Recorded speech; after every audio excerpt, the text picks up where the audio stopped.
Masa merupakan masa peralihan dari masa kanak-kanak menuju masa dewasa yang tentunya banyak permasalahan yang terjadi pada masa ini.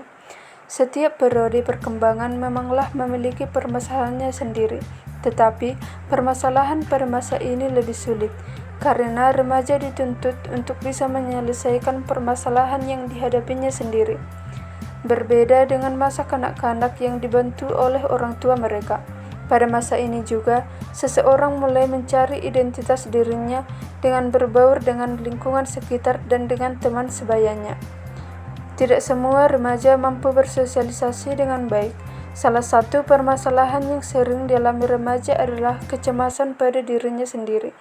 Ada remaja yang cenderung memiliki kecemasan saat bersosialisasi dengan rekan sebaya mereka.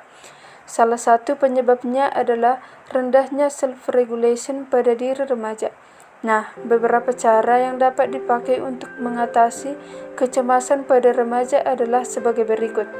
Yang pertama, ambil napas panjang yang bermaksud untuk menenangkan diri terlebih dahulu.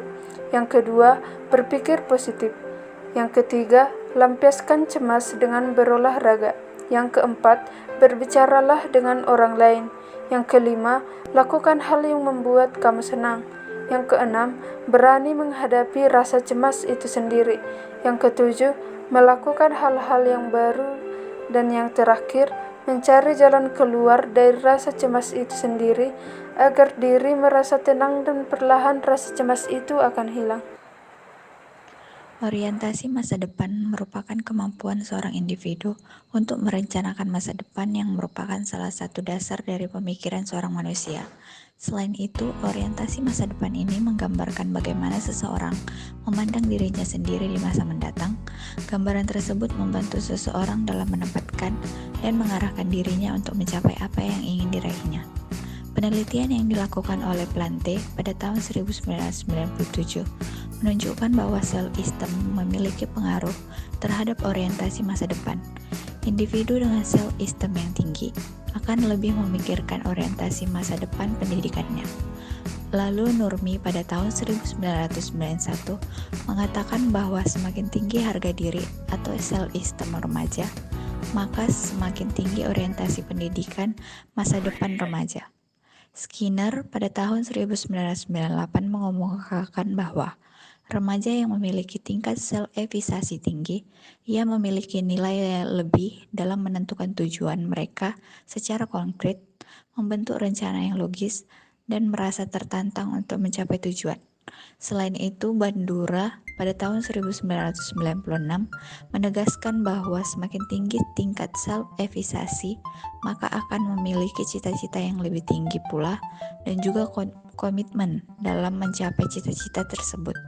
Untuk itu, self-esteem dan self-evaluasi memberi pengaruh signifikan terhadap orientasi masa depan.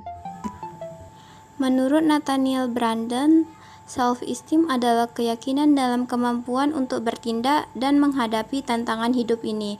Keyakinan dalam hak kita untuk bahagia, perasaan berharga, memungkinkan untuk menegaskan kebutuhan-kebutuhan dan keinginan-keinginan kita serta menikmati buah dari hasil kerja keras kita.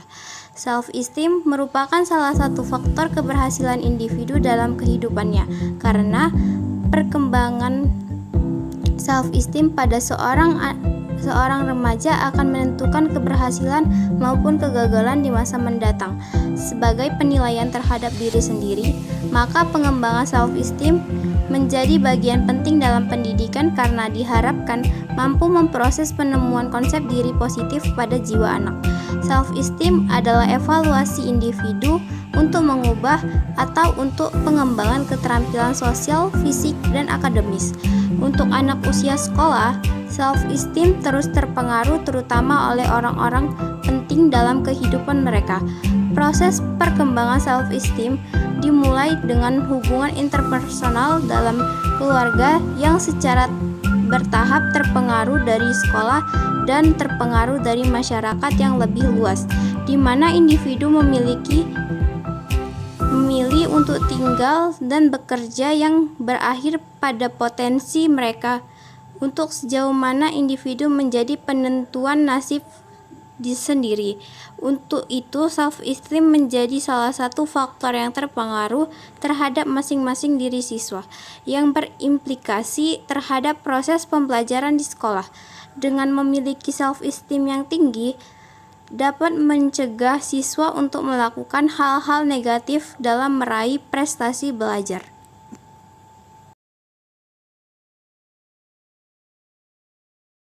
Setiap perempuan saat ini memiliki standar tubuh yang ideal. Ideal yang dimaksudkan adalah keselarasan antara tinggi dan berat badan.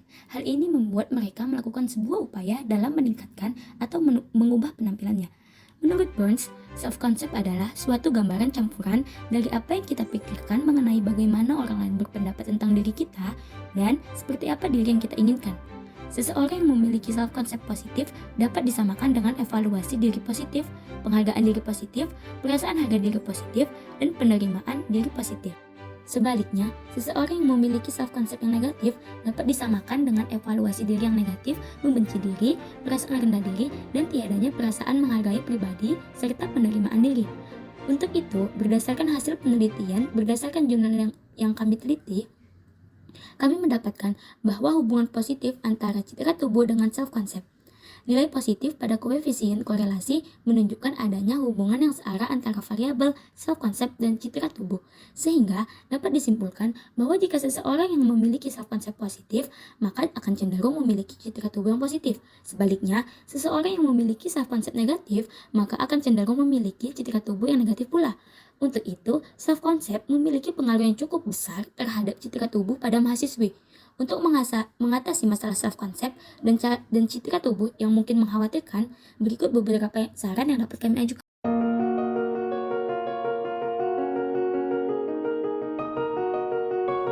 Yang pertama, dengan penerimaan diri sendiri. Yang kedua, memahami pendidikan tentang kecantikan yang sehat dengan menyadari bahwa cantik bukan semata hanya fisik. Yang ketiga, melakukan gaya hidup sehat. Yang keempat, membangun dukungan emosional terhadap lingkungan sekitar. Yang kelima, menghindari body shaming. Dan yang keenam, pencarian bantuan profesional jika masalah self-concept, citra tubuh mengganggu kesehatan mental.